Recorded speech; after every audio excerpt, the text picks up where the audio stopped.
Bien au-dessus du fond du canyon, dans le sud-ouest du Colorado, se trouve un lieu taillé dans la pierre et enveloppé de silence. Mesa Verde est plus qu'un parc national. C'est un mystère déguisé histoire. Pendant des décennies, les experts ont cru comprendre ce qui s'était passé ici, jusqu'à ce que les questions deviennent trop fortes pour être ignorées. Dans cette vidéo, nous plongeons dans l'architecture oubliée, les découvertes étouffées et une conversation de podcast virale qui a ravivé l'intérêt mondial. Alors que nous traçons les lignes entre la légende, la science et le silence, nous demandons: qu'avons-nous manqué sous la surface du passé antique de l'Amérique? L'histoire qu'on nous a racontée? Haut sur les mesas du sud-ouest du Colorado, taillées dans des falaises de grès abruptes, se trouve l'une des colonies antiques les plus mystérieuses d'Amérique du Nord, Mesa Verde. Avec plus de 600 habitations troglodytiques, le site fascine depuis longtemps les archéologues, les historiens et les touristes. Selon le récit universitaire standard, ces structures ont été construites par les ancêtres des Puebloans qui les ont soudainement abandonnées vers la fin du XIIIe siècle. Les experts ont affirmé que l'effondrement environnemental, la sécheresse, les mauvaises récoltes et l'épuisement des ressources expliquaient cette disparition soudaine. Mais la chronologie n'a jamais été tout à fait juste. L'ingénierie ne correspondait pas aux outils supposés disponibles. La complexité du site a été mise de côté, réduite à des histoires de survie de subsistance et de migration saisonnière. Et pendant des décennies, peu ont osé contester cette version de l'histoire. Puis vint Graham Hancock. Les théories de Graham Hancock n'ont jamais été faciles à digérer pour l'archéologie traditionnelle. Son apparition dans le Joe Rogan Experience aux côtés de Randall Carlson et du sceptique Michael Shermer a été une ligne de faille culturelle. Hancock a soutenu non seulement que les civilisations anciennes étaient plus anciennes qu'on ne le croyait, mais qu'elles étaient beaucoup plus avancées et connectées globalement que quiconque n'osait l'admettre. Vous regardez un peuple, a dit Hancock, qui a encodé la cosmologie dans l'architecture, qui se souvenait d'un âge passé de cataclysmes et essayait de préserver ce souvenir dans la pierre. Carlson l'a soutenu, établissant des liens entre les théories de l'impact des jeunes et les effondrements civilisationnels soudains. Shermer a riposté, arguant que Hancock inventait l'histoire, mais Joe Rogan a insisté, intrigué. « Pourquoi ne sommes-nous même pas autorisés à poser la question ?» a-t-il demandé. Pourquoi la communauté universitaire est-elle si contrariée? Mesa Verde est devenu l'un des points centraux de cette discussion.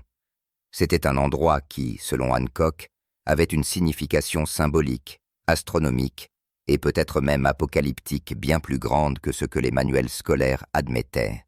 Une architecture qui ne devrait pas exister. Perchées hauteur sur ces falaises de grès abruptes du sud-ouest du Colorado, les habitations de Mesa Verde ne sont pas de simples abris hâtivement construits pour la survie. Elles représentent une merveille d'ingénierie ancienne et de conception méticuleuse qui remet question tout ce que nous pensions savoir sur les Puebloans du XIIIe siècle. Des noms comme Cliff Palace, Balcony House et Spruce Tree House résonnent à travers l'histoire, non seulement en tant que site archéologique, mais aussi tant que témoignage de l'ingéniosité humaine. Ces complexes étaient à plusieurs niveaux, s'étendant sur plusieurs étages, imbriqués de manière complexe dans les contours naturels des falaises elles-mêmes. Les murs de pierre s'élèvent robustement sans mortier. Leurs blocs imbriqués sont fabriqués avec une telle précision que, des siècles plus tard, les joints restent étanches comme s'ils avaient été posés hier. Des puits de ventilation serpentent à travers les habitations, assurant la circulation de l'air même dans les pièces les plus denses, une caractéristique si avancée qu'elle défierait les conceptions modernes de refroidissement passif. Ensuite, il y avait les casses, des chambres cérémonielles circulaires, construites sous terre ou partiellement submergées. Leurs formes et ouvertures soigneusement sculptées étaient alignées sur les événements célestes. Ces cas n'étaient pas de simples pièces. C'étaient des observatoires cosmiques, des espaces sacrés où la terre et le ciel convergeaient. Mais ce qui est vraiment stupéfiant, c'est l'artisanat et la logistique derrière ces structures. Les matériaux de construction eux-mêmes racontent une histoire de portée et d'ingéniosité. Des blocs de grès massifs ont été extraits de sites éloignés, transportés sur un terrain accidenté par une civilisation sans roues ni bête de somme, traditionnellement considérée comme capable de tels exploits. Les poutres bois, essentielles pour la toiture et le support, ont été récoltées dans des forêts situées à des kilomètres de distance, bien au-delà de ce que l'on pourrait attendre d'une communauté censée être confinée à un environnement local limité. Cela implique une chaîne d'approvisionnement sophistiquée, des réseaux commerciaux étendus et des prouesses organisationnelles. Vient ensuite la précision astronomique. Certaines portes de cas sont alignées si parfaitement avec le lever du soleil pendant le solstice d'été que cela ne peut être qu'intentionnel. Aucune coïncidence accidentelle ne pourrait expliquer ces alignements solaires exacts qui ne pourraient être confirmés que par une observation patiente et à long terme de la trajectoire du soleil dans le ciel.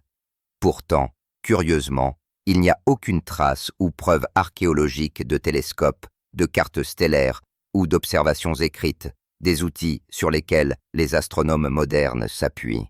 Les Puebloans ont apparemment acquis ces connaissances par des méthodes aujourd'hui perdues pour nous. Graham Hancock, qui n'a jamais hésité à poser les questions difficiles, a émis une possibilité surprenante lors du Joe Rogan Experience. Conservait-il des connaissances transmises par une civilisation oubliée? Il a souligné que des marqueurs astronomiques similaires apparaissent sur des sites anciens du monde entier, des pyramides d'Égypte au temple du Cambodge. Se pourrait-il que Mesa Verde soit plus qu'un simple trésor archéologique local? Pourrait-il s'agir d'un écho mondial, d'un fragment d'une mémoire ancienne collective qui s'étendait sur les continents et les cultures, aujourd'hui enfouis sous des couches de temps perdus? La vérité sur le terrain. Sous les habitations troglodytiques à couper le souffle, les mystères s'approfondissent. Les progrès de la technologie au cours des dernières décennies ont permis de révéler des couches de la Terre pour révéler un monde caché sous la surface de Mesa Verde, un monde que l'œil nu ne pourrait jamais voir. Les études plus légères, qui utilisent des impulsions laser pour cartographier les surfaces avec une précision extraordinaire, et le radar à pénétration de sol ont mis au jour d'étranges anomalies inexpliquées sous et autour des maisons troglodytiques.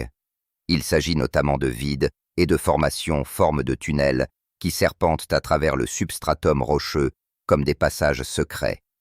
À première vue, certains scientifiques les considèrent comme des formations géologiques naturelles, des fissures, des crevasses ou d'anciens cours d'eau creusés par des millénaires d'érosion. Mais un examen plus approfondi a remis question cette hypothèse. Les formes, les tailles et les positions de ces vides suggéraient quelque chose de beaucoup plus délibéré. Des chambres cachées, peut-être artificielles, enterrées et scellées il y a longtemps. D'autres intrigues sont apparues avec l'imagerie thermique par satellite dans les années 2000. Ces scans ont montré des irrégularités de température, des points plus chauds ou plus froids que leur environnement dans des zones officiellement marquées comme non excavées. Il ne s'agissait pas de petites anomalies de température isolées.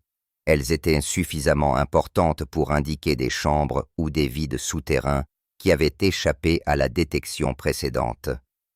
Plus déconcertante encore a été la découverte que certaines de ces zones étaient exclues des plans officiels et des dossiers d'excavation du National Park Service, effectivement effacés de la connaissance du public.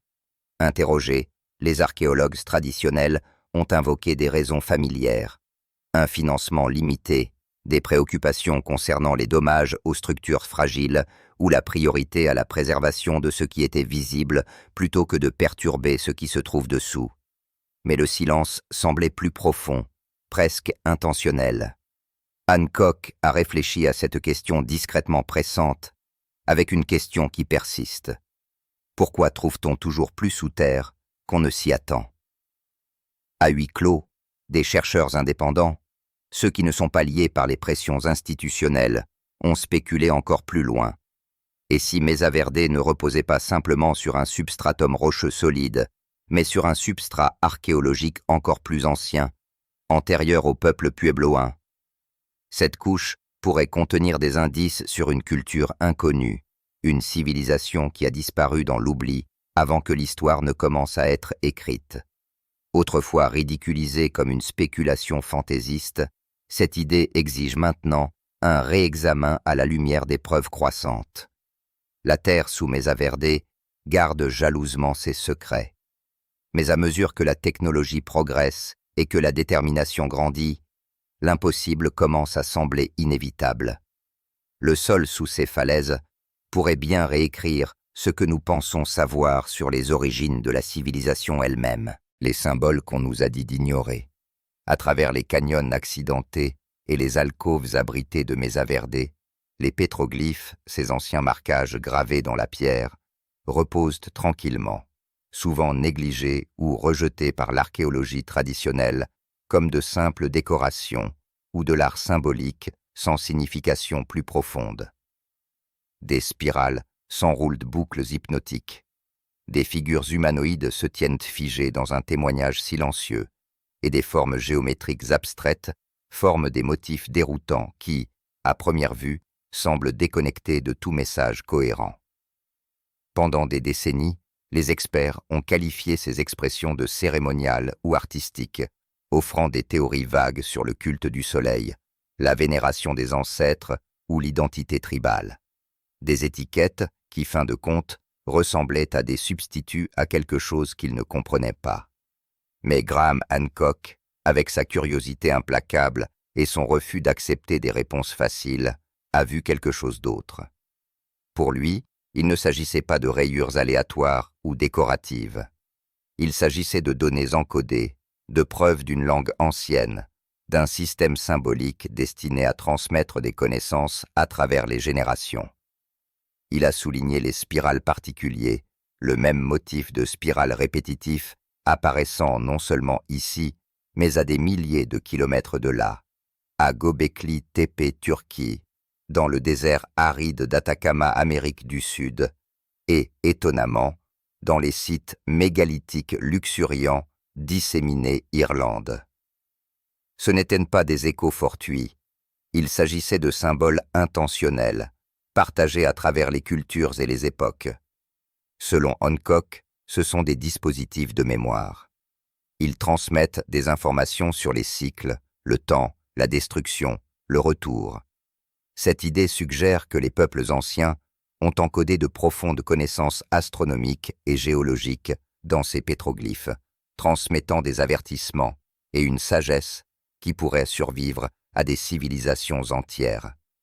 Les spirales particuliers symbolisaient de vastes cycles cosmiques, des schémas de phénomènes célestes qui régissaient le destin de la Terre.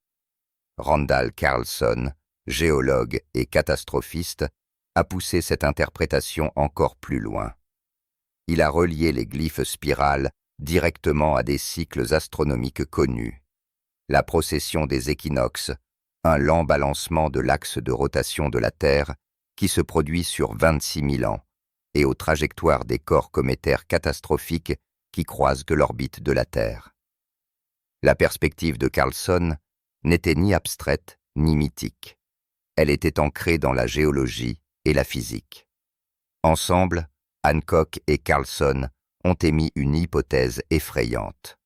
Ces peuples anciens n'enregistraient pas simplement des histoires ou des mythes, mais lançaient un avertissement terrible. Ils ont encodé la connaissance d'événements cosmiques récurrents, d'impacts cataclysmiques ou de survols de comètes qui avaient dévasté l'humanité auparavant et pourraient le faire à nouveau.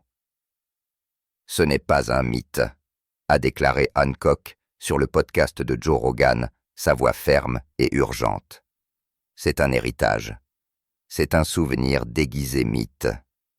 Cette simple déclaration à déchirer la séparation nette entre le folklore ancien et les faits scientifiques, laissant entendre que ce que nous rejetons comme un mythe pourrait fait être un récit historique soigneusement voilé. Pendant des années, l'establishment universitaire a résisté, qualifiant ces idées de spéculatives, voire de pure fantaisie. Les archéologues traditionnels se sont accrochés à leurs récits de sécheresse et à leurs théories d'effondrement culturel, refusant d'envisager la possibilité d'anciennes catastrophes mondiales consignées dans la pierre. Pourtant, les symboles commençaient à s'affirmer. Des chercheurs dehors du courant dominant ont commencé à y prêter attention. Les pétroglyphes parlent de plus fort à chaque nouvelle découverte. L'effondrement n'était pas une sécheresse. L'explication acceptée de l'abandon soudain de Mesa Verde vers la fin du XIIIe siècle est depuis longtemps centrée sur une catastrophe environnementale, particulier une grave sécheresse. Les données des cernes des arbres de la région montrent effectivement une période d'assèchement importante vers 1275 de notre ère, ce qui confère un poids scientifique apparent à cette théorie. Les récoltes ont échoué, les sources d'eau se sont asséchées et l'effondrement agricole aurait forcé les ancêtres des Puebloans à quitter les habitations troglodytiques, autrefois florissantes, à la recherche de terres plus hospitalières. Les conflits entre les tribus se sont probablement intensifiés à mesure que les ressources diminuaient, ce qui a encore accéléré le déclin. Pourtant, les examens médico-légaux des restes squelettiques racontent une histoire bien plus troublante, qui remet question la simplicité de l'hypothèse de la sécheresse. Les archéologues qui ont étudié attentivement les ossements déterrés à Mesa Verde ont trouvé de nombreux crânes présentant des signes de traumatisme contondants, des preuves qui suggèrent des affrontements violents ou des exécutions. Des restes humains brûlés ont été découverts à l'intérieur de ce qui semblait être des maisons effondrées, ce qui implique que des incendies ont fait rage dans ces colonies, peut-être lors d'attaques ou de dernières résistances désespérées. Certains squelettes portaient des marques évidentes de famine, mais d'autres présentaient des blessures incompatibles avec la famine, des blessures infligées par des armes, aiguës et brutales. Des fosses communes cachées dans des couches de sédiments que les premiers excavateurs ont souvent négligées ou évitées, ont commencé à faire surface, témoignage secret d'un chapitre sombre de souffrance humaine et de bouleversement. Ces preuves indiquaient un éloignement d'un lent déclin environnemental et se dirigeaient vers une période marquée par une violence intense et un effondrement social. L'histoire qui se déroulait était celle de la guerre, de la terreur et d'une survie désespérée. Les traditions orales des tribus amérindiennes voisines, telles que les Utes et les Hopis, offrent des échos obsédants de ce passé sinistre. Leurs légendes parlent d'un grand feu qui a consumé la terre et de personnes se retirant profondément dans les grottes et les falaises pour échapper à une horreur indicible. Elles parlent d'ennemis venus du ciel, de forces mystérieuses qui ont apporté la destruction et la peur bien au-delà de tout conflit humain.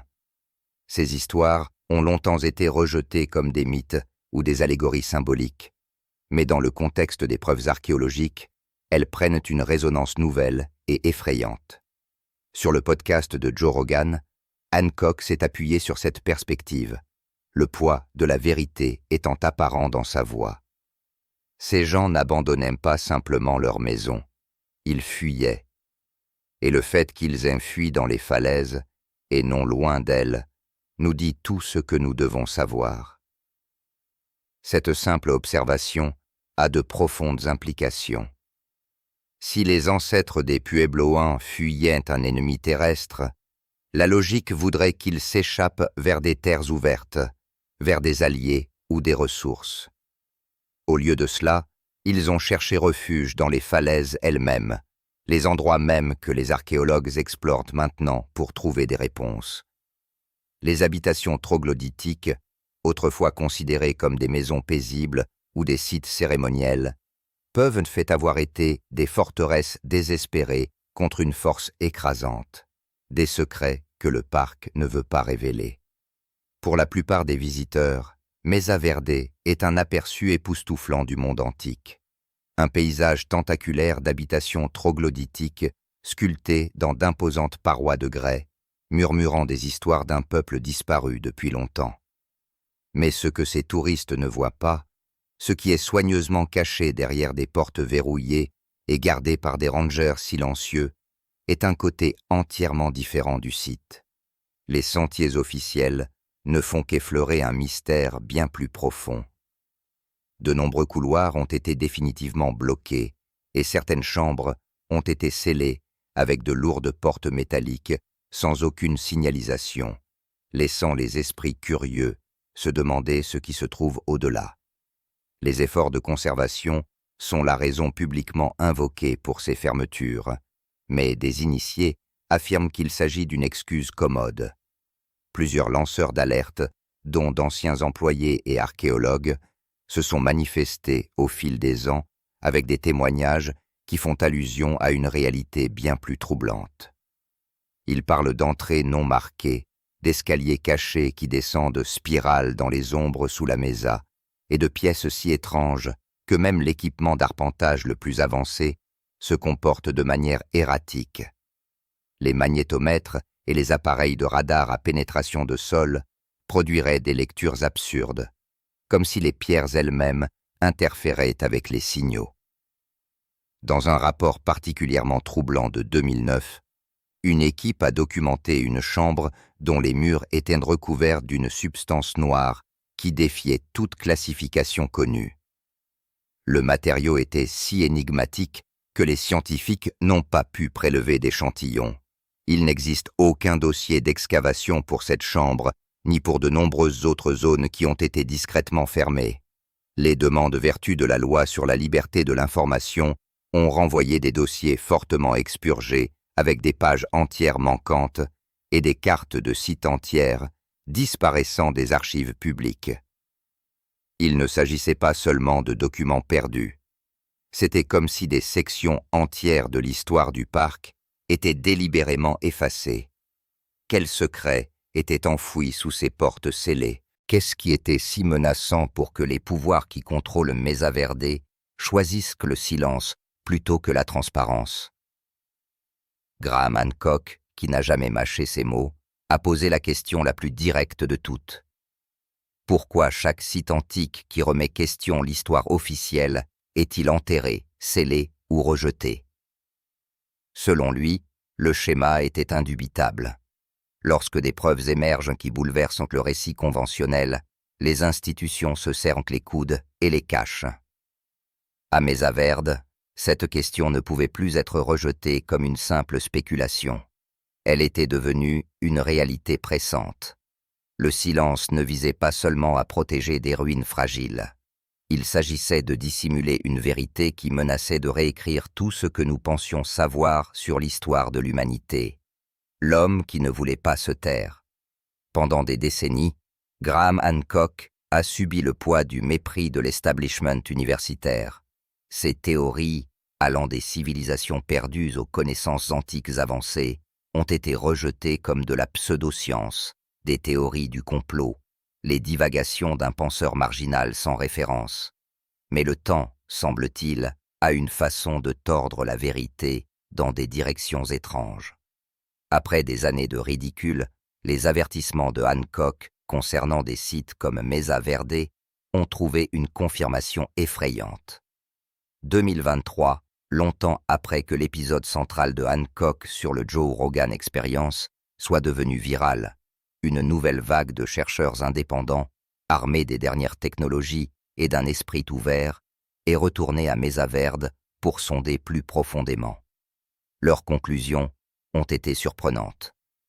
Des anomalies magnétiques qui ne pouvaient pas être expliquées par la géologie naturelle ou la construction humaine connue.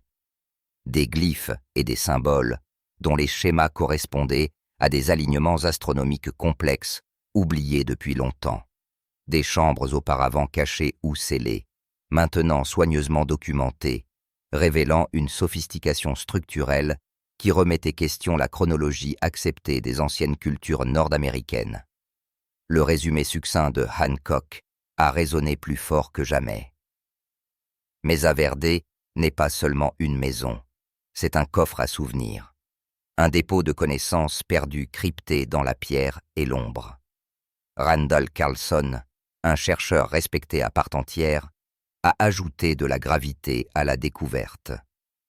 Nous sommes assis sur un chapitre oublié de l'histoire humaine. Ce n'était plus le domaine de la spéculation ou de la théorie marginale. Les preuves s'accumulaient avec une clarté indéniable. Même les sceptiques, les gardiens de l'orthodoxie académique, ne pouvaient plus ignorer ce qui se déroulait. Les murs du déni se fissuraient. Il semble, après tout, que Graham Hancock avait raison sur les secrets cachés de Mesa Verde. Et c'est choquant, la chambre qui a tout changé. Au début de 2025, une nouvelle étude archéologique a été prétendument approuvée pour l'extrémité sud-est du plateau de Mesa Verde, une zone connue sous le nom de Fouches Canyon. Le National Park Service a autorisé un balayage limité LER et d'imagerie thermique dans le cadre d'une évaluation de la sécurité structurelle des passerelles vieillissantes. Mais ce que l'enquête a révélé, ce n'était pas un chemin qui s'effondrait. Il y avait quelque chose d'inattendu dessous. L'imagerie thermique aurait montré une anomalie froide inhabituelle, un vide rectangulaire d'environ 3 mètres sous le substratum rocheux. Il mesurait un peu moins de 3 mètres de long et avait une symétrie angulaire différente des fissures naturelles. La découverte était mineure selon la plupart des normes, mais pour les yeux exercés des géoarchéologues, elle se distinguait.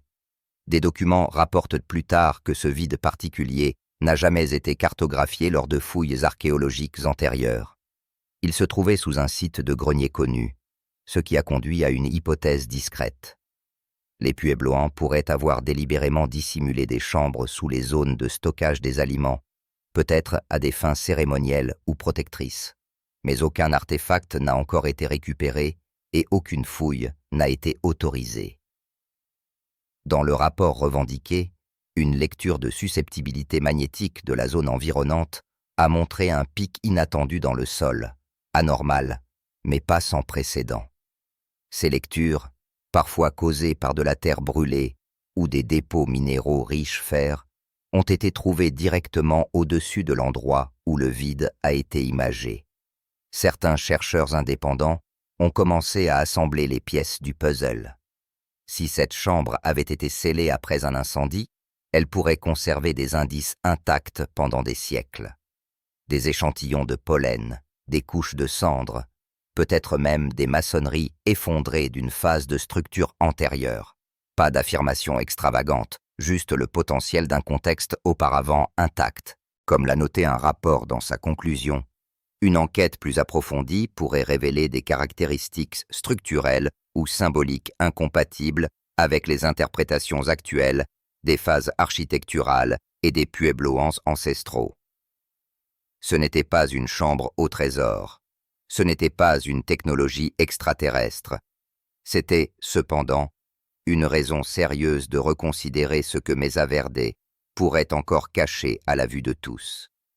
Le silence a été rompu. Mesa Verde a longtemps été protégé, étudié et célébré, mais pas entièrement compris. Et plus les preuves s'accumulent, plus il devient difficile de défendre l'histoire simplifiée qu'on nous a racontée. À travers les parois rocheuses du parc, des dizaines de sites restent fermés au public, non pas par secret, mais raison de préoccupation de préservation. De nombreuses chambres n'ont jamais été fouillées, certaines n'ont même jamais été scannées avec des outils modernes.